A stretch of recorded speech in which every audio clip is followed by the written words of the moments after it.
So today we've got an interesting bracket. We've got 6 teams in this bracket ready to fight it out for their weekly battle for glory here. And the first teams that we've got going are Unit Team, which I think is Russian, going up against Tera Gaming / Accidentally Famous. And yeah, man, you can totally hear me now, right? Yeah, sure. Awesome. I'm just muting my microphone as often as possible until my girlfriend's done doing the dishes. All right, man. She's doing her work, but yeah.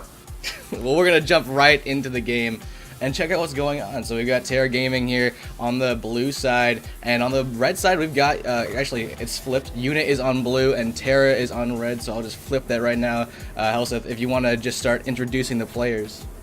Sure. I'll start with the units builds to start with them. And I'll go to Numrot, who's a ranger then, and he's running the standard ranger build. I've seen some rangers try other things than the forge ones right now, but I mean, other than that, it's all essentially the standard boring spirit ranger. He'll do spirits and he'll support, and he'll spam one. Aside from that, there's the thief, Admiral Run, who's running a sword dagger, I believe. Yeah, sword dagger thief. Essentially, yeah, it's a standard sword dagger thief with a lot of evasion. Essentially, this will allow him to constantly move around, decapping points and harassing the squishies, since it's really good at denying him the squishies, while being almost impossible to target. Nothing personal, running a Necromancer, the standard 30-20 with 20 soul reaping, just very tanky, ridiculous damage. Most Necros tend to go with Runes of Belissa, but he's running Nightmare, which is like the old one, relying on the RNG proc. Oh god, this stuff thing. Anyway, I love my Burst, who is a warrior, who currently has a greatsword and made shields. Now, this build was the one build that was nerfed with a patch. The good thing about it is essentially that it's extremely mobile, and it's a really good skirmisher. So, like, in 2v2 fights, 1v1 fights, it's extremely mobile. You can start fights, and once it just gets a stun, you can lock stun people to death, and it's very tanky. It kind of falls off in team fights, because unless you really get in the burst that often, and there's a lot of things that can prevent the burst from happening, all from blinds to Aegises to all sorts of things that could just prevent something. So it's not that good for team fights, but it's very good for roaming and skirmishes. Finally, the Guardian running, 0-0-20-30-20, which is essentially a support-esque Guardian, very good at dealing with conditions. And Pure Voice, despite its nerf, is still really good. He has Retreat, which is weird, but I guess he doesn't want to save yourself, since that can kill him from Condis. On the other hand, of Accidentally Famous, they have a warrior who refuses to show his weapon set. I'm gonna assume he's running Hammer Bow. I'm judging by his traits, where he has Merciless Hammer. A really good team fighter build, and also good in just about everything, from 1v1s to team fighting to bunkering. It's one of the absolute alpha specs at the moment. Lee, Spirit Ranger, next. Truck running an Engineer. 6 runes of the Undead. Currently a rifle without a sigil, so thank you for that one. Clearly, that helps me a lot when I'm looking at the builds. Grenadier, spec. I believe this is some HG-esque thing, I guess. Another Spirit Ranger, disgusting, and we have a Guardian finally, doing the same thing with running Retreat. I guess it's a more common thing. Now, the reason for this most likely is with the Pure of voice change, Guardians have less con removal than they did previously, meaning that Necromancers can really screw them over. So right now, they're not doing save yourself. They'll just let their allies die, I guess. But on the other hand, they can deal with Condis much better now, since they, on a selfish manner, they can deal with Condis better. He has a hammer, which is kind of rare, but if he gets the CCs in, he can do a lot of stuff. Now, as for the teams themselves, Unit, it's a team that's been around for a long time, and Accidentally, both of them have been around for a long time. Now, I don't know if this is the original rosters for them. All I know is that these are teams that play every now and then, and they have participated in tournaments every now and then, with decent success, I would say. Nothing compared to me, but nobody is compared to me. All right, man. Well, thanks for introducing the players in such a really in-depth manner. Really impressive, right there, guys. I am very impressive. Yes. Yeah, you're extremely impressive. Let's just stop this casting and just talk about how impressive I am for 2 hours. I mean, you have won so much. Is there anyone who's won more stuff than you in this? No, not from the game to life to anything. I'm just the greatest. All right, so the game is about to begin. We got 10-second countdown on the splits here.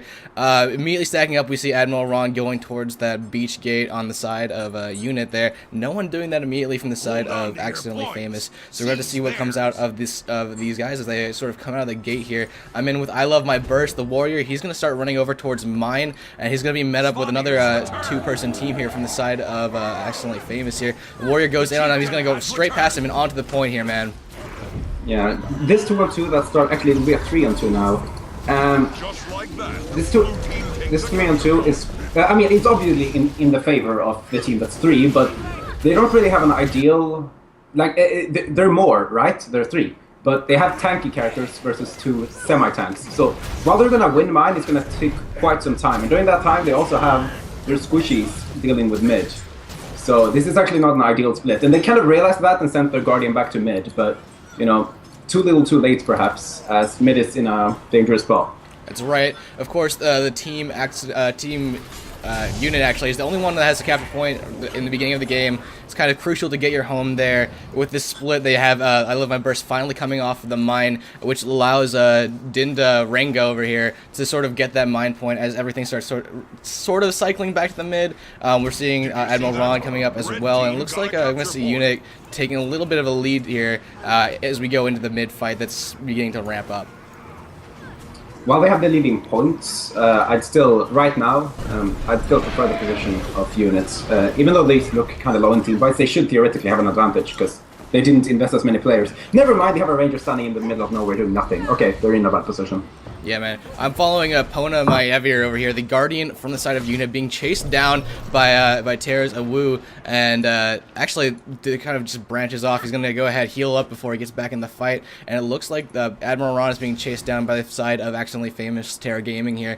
He's going to end up decapping mine before anyone gets to him. Yeah, eventually he'll have to split up. I hear from good thieves that they should be able to deal with Spirit Rangers, but in practice, most of the time I just see the thieves disengaging, so chances are that's what's going to happen. Yeah, so he does get feared off the point immediately, and he may be expecting some support from his team. Everyone's sort of cycling into the space between Keep and Mine right now. Can we expect to see them actually taking it to the point, or will that fight just kind of stay out there? No, I mean, Unit... Hold on, I'm just gonna make... Yeah. Unit are heavily pushing into Mine right now. They're kind of losing a 5-on-4, which is ridiculous, but... I mean, there's a player on mid right now for Accidentally Famous, while Unit are pushing with 5 players onto Mine. Now, they need to realize this in... They need to realize... I'll just say red team. They need to realize this and start pushing for Henge, because right now the Rangers on mid doing absolutely nothing while there's 5 players being invested into the game. They're kind of realizing this now and sending the Guardian. This is not as good though, because right now, with the respawns, the Warrior will be able to safeguard Henge. That's right. We're going to see Kex going over to Henge right now, and he's also not the most mobile player, but Awu's going to come and try support. He may get cut off by Numra, who's coming over to try and deal with this as well, so Awu's going to cut through the mid and try and work some magic there as well, but it looks like Unit's got mine secured for the most part right now, as Henge is being decapped and recapped, but now by Tera Gaming's rather Kex. Blue team grabbed the capture point. Right now, I'd still put the favor to Accidentally Famous. They managed to still hold the 2 caps, and they have a very bunkery composition. So like they're gonna be able to hold the points and rotate properly, even though they just did it from a last fight after free capping the base. Yeah, man. So they do have that Spirit Ranger on mid. Looks like he's not going to have any sort of problem with this Steve as they coming in. Track coming in, dropping in that supply crate as well for the added support. But here comes I Love My Burst, Numra, and Nothing Personal coming into this fight. You still favoring Tera Gaming on this? Yeah. They're bunkering mid, and that's all they need to do right now. Even though they're one less player, they're bunkering it sufficiently. And during this time, Teva is currently killing Chieftain. Yeah. And he actually got it. So now they're going to have that buff, the additional buff to their skills, in addition to the straight-up points that they get from that kill. Yeah. Alright, so coming into this... There's a lot of confusion going on the side of units, it would appear. They have a Guardian who's just standing on mine. They need to start counting the players, because right now they just confirmed that there's 1 player standing on Henge doing nothing. So they know for a fact that there's 1 player on Henge, and then they see on mid that there's 4 players on mid. Yet they still have a guy standing on mine doing essentially nothing. They need to realize, okay, he either needs to start pushing into Henge and keeping the warrior there, or needs to push into mid and 5-on-4 mid. Because the warrior's doing nothing, so you need to start taking advantage of that. Yeah, you need to utilize the small things to get back in this game here. They've lost their lead. They're 193 to 157 in the favor of Accidentally Famous here coming in this first game. Mid fight though seems to be going heavily in the favor of Accidentally Famous, as pretty much everyone from unit coming in. They're pretty high health, but I think most of their heals have popped, if I'm not mistaken. Yeah, you really don't want to team fight units composition, because it's just like sorry, Accidentally Famous composition, because it's just bunkery and boring to face. Like you'd be better off trying to out-rotate them. We're going to see, however, over on the Henge point, nothing personal goes in for that to try and cap that Henge point. Wu, however, the warrior over here finally getting into the action, going to start trying to CC, and out comes the bow as well. So I think that nothing personal is going to start running away from this, trying to just kind of juke him out. Yeah, if I was in Nothing Personal's roster now, I'd try to get the thief to help me out and try to kill Henge, like 2v1 it. Meanwhile, also sending someone to deal with mine. Like, start splitting up to a 3 cap all the time, because you don't want to keep trying to team fight that mid point. You're never gonna get it. Look at how bunkery they are. There's spirits all over the place. No matter how good they are at the game, there's no way they can tell what's happening here. They're just desperately trying to kill the tanky characters that have 2 spirits around them. There's no way. So they're better off splitting. Like, you can't try to team fight this. Yeah, and in the meat point, Tera Gaming has gotten that 3 cap. They're at 300 points. The 170 of unit here. So unit, they need to start really reassessing their strategies to come into this. They do send Nothing Personal to pick up that mine, but it's a little too late for that, man. Mm-hmm. So we're seeing unit now kind of retreating from the side of Keep here, going towards the Henge. We're gonna have to see if the team fight goes actually makes it to that point there, if they're gonna get cut off. Numrot, fresh off the respawn though with his spear, it's gonna come out here and try and get some work in on Henge with his composition now as they go into this on Wu. Is this a good move here going into this hell set, or is it sort pushing into Henge is correct, but they're in an iffy composition right now. Like, the Necro is one of the best debunkers in the game. With debunkers, I mean, one of the things that can really kill off bunkers, from it stops resing in such well. That really good debunker is currently standing on mine, admiring the scenery. Actually, he's heading out a little bit now, but they're not in the position where they can debunker these, the Guardian, what else is it, some Rangers and all that stuff. Like, you're not gonna debunker it. Rather, you can see, they're just dying. They shouldn't be dying to it either, but they seem to be. They need the Necro for that. And the Necro is currently, again, he's just admiring the scenery. Especially now that people are starting to die. Now that they know that people are respawning, they can be like, okay, when you respawn, take a look at mine. Let me go far and try to do something, because it's not working out for them. Yeah, that is actually kind of an understatement here, as we're seeing sort of they're trickling in off their own respawn as well as and just losing that team fight coming into this. And I would like cycling their players in, knowing the strengths of what each player can do is so crucial in this game. Guardian comes out the respawn, trying to figure out where he wants to go, and it looks like the Thief is going in on Henge as well. Guardian actually is not even leaving the base here. I don't know if that's an early sign of giving up, or if he just sort of is trying to figure out where to go. He realizes that he's more useful standing in base than he's playing the game, evidently. Oh man, that is harsh, man. Going into this, I'm in with the lead Spirit Ranger from the side of Tera Gaming and Accidentally Famous in here. Able to pop out most of the spirits, some of them almost off the respawn though. Really doing a lot of good work here. Stomps coming out, so many stomps. Nukes coming out as well. 463 to 230. I'm pretty sure it's not too early to call this game for the side of Tera Gaming.